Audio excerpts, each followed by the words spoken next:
તો સ્કૂલ પિકનો અનુભવ અત્યાર સુધી તો મારા માટે બહુ સારો નહોતો, પણ આના પછી તો એકદમ જ ગુડ ગોબર થઈ ગયો. પછી આગળ જતાં મેં એક જ્ઞાનકુંજ જોયું, પણ જ્ઞાનકુંજના અંદર જ્ઞાન માટે કંઈ પણ નહોતું અને જ્ઞાનકુંજની અંદર પુસ્તક પણ નહોતી. તો આ જ્ઞાનકુંજ જોઈને મારા પણ કુંજ ઉડી ગયા.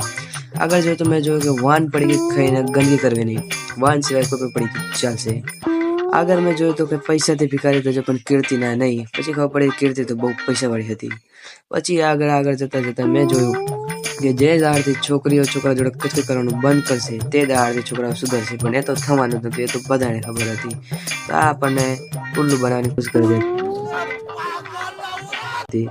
પછી આગળ આંટા મારતા મારા પેજના અંદરના ઉંદરડા કૂદવા માંડ્યા, અને કૂદવા માંડ્યા તો મેં જઈને ગોટા ખાધા, પણ ગોટા ખાલી 4 ગોટા જોઈને મારું મૂડની સાથે ઘણું બધું ભાગી ગયું, અને આ બધાને જોઈને મારી પણ મોંમાં પાણી આવી ગયું. Part 2 is